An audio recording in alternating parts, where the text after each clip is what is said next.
Hey everyone, how's it going? Welcome back to the channel. We're having a great day. Today it's all about Shelbys and GT500s. Specifically, is this the final year for the GT500 and the track pack? Well, here's what I have learned. Now, I've reached out to a few Ford dealerships that I know of, and a few of them are owned by friends of mine who are just super cool. So it's always nice trying to get information from them and try to learn more about these vehicles because, you know, we're all enthusiasts, right? All we care about is the latest and greatest performance cars coming out, getting them, tracking them, sharing them, you name it. So with that being said, I thought to myself, since we've been doing a lot of GT500 content lately and the entire thought of S650 Mustang coming out shortly, what could that mean for this variant? Could we be seeing the end of the GT500s? It looks like we might, simply because for 2023, if you're not familiar already, the next generation Mustang, at least everyone's talking about it. We all think it's going to be teased or revealed and come out for next year. That means if a whole new Mustang is being built, how can they build the prior generation at the same time? Obviously, the cars are revamped. They could get give us a refresh version of the GT500. That'd be pretty cool. Usually with these vehicles, they start from scratch and the cycle continues from scratch. Look at, for example, a Chevrolet, right? With the C7 Corvette and then the C8, well, they had a C7 Z06 and a C7 ZR1. And with the C8 coming out, they completely started everything from scratch. Now we're gonna have a brand new C8 Z06 and hopefully a ZR1. What I'm trying to say is this. It just doesn't seem likely that with a new next-gen Mustang going down the assembly line in Flat Rock, Michigan, that the prior gen GT500 would be built at the same time. It's all about saving costs. And to save costs, to have a bespoke GT500 based on old technology being built alongside brand new ones, it doesn't make much financial sense. So in this video, I'm going to share with all of you what I've learned about the next gen Mustang and this GT500. Is it really going away this year? Is 2022 the final year? Should you line up and get yours now? Well, we're going to find out in this episode. Now, it all started because a friend of mine was in the market, or is in the market, for a GT500. So I decided, hey, I see a Ford dealership over on the other side of this street. Let me go pull over and check out and see if they have any available. I know that with basically any performance car now, or just any dealership in general, any cars they have, it's limited, right? Like you look at your local Chevrolet dealership or Ford dealership, and there are virtually no cars versus how many there usually are, right? So when you look at these dealers and you go, oh my gosh, they're barely getting any vehicles, and then imagining a limited production vehicle, it's like, okay, that's gotta be unobtainable. I showed up to this Ford dealership and I walked inside just to see if they have any. And to my surprise, they had two GT500s. They had one handling pack and they had one carbon fiber track pack.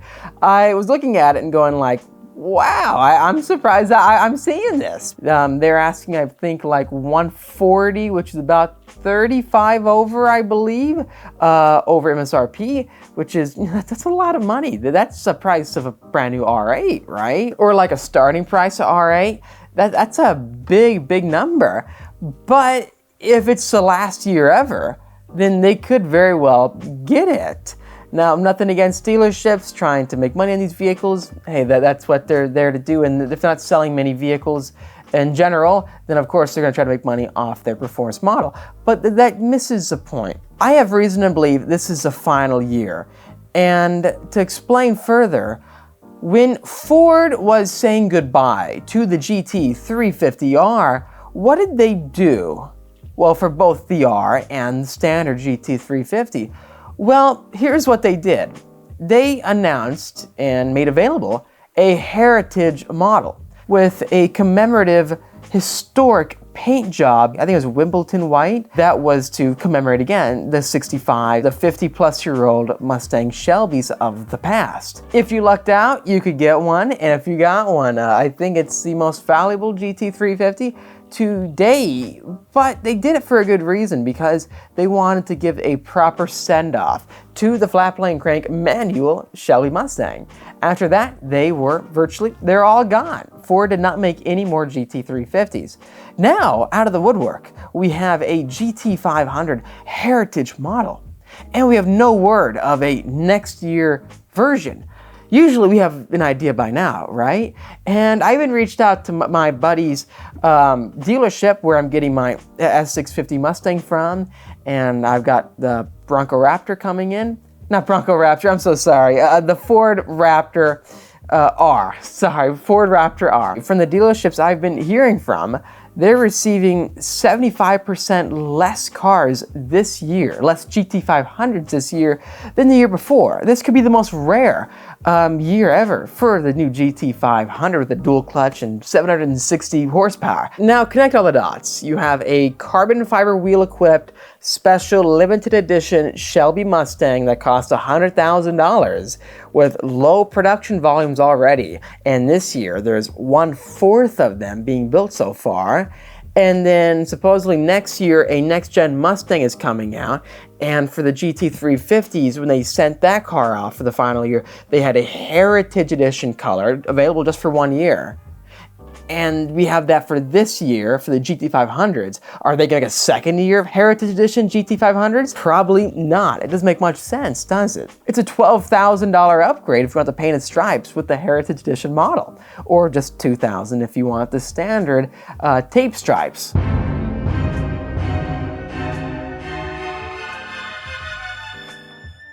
That's not even including the parts shortages to get these components to build special bespoke vehicles, or regulations. The entire direction of the automotive industry is changing, as we know, and you've all seen it, right? We're not going to have crazy high horsepower, big V8 vehicles that are supercharged for much longer. With all these brands pledging for an EV future and them cutting their emissions, having a GT500 for much longer doesn't make sense. I'm going to argue, based on all the information I've heard from dealerships and other sources, this is the final year of the GT500. With that being said, should you go out there and buy one right now? Should you rush out there and try to find an allocation? Well, that's completely up to you. It is a bummer because we tried getting back our old 2020 GT500 track pack, but that didn't work out too well. However, I think that if you can find a good deal, then you should be set. In summary, I want to get your opinions right now in the comment section down below. What do you think? Could this be the very last year for the GT500? Can they build the S650 and the GT500 at the same time? Or could they refresh it, similar to what AMG did with their GT models and the GTR, whereas the years before didn't have the LCD display and the new refreshed interior, then the next gen years did? I really don't know. It's very interesting, and it does beg the question. It makes me wonder, is now the time to get this Shelby again? Get it and maybe get like a Shelby American package on it with like the King of the Road or the Signature Edition. I don't know. Please let me know your thoughts again in the comment section down below. Thanks for watching this video. If you liked it, make sure to hit that like button to help me out, and subscribe for much more great content coming out your way. I'll see all of you in the next episode. Oh no, wait, you know what? I can't wait to find out what production numbers are going to be for when this year ends. Imagine what production numbers will be for this Heritage model. How rare will it truly be? I'll see all of you in the next one.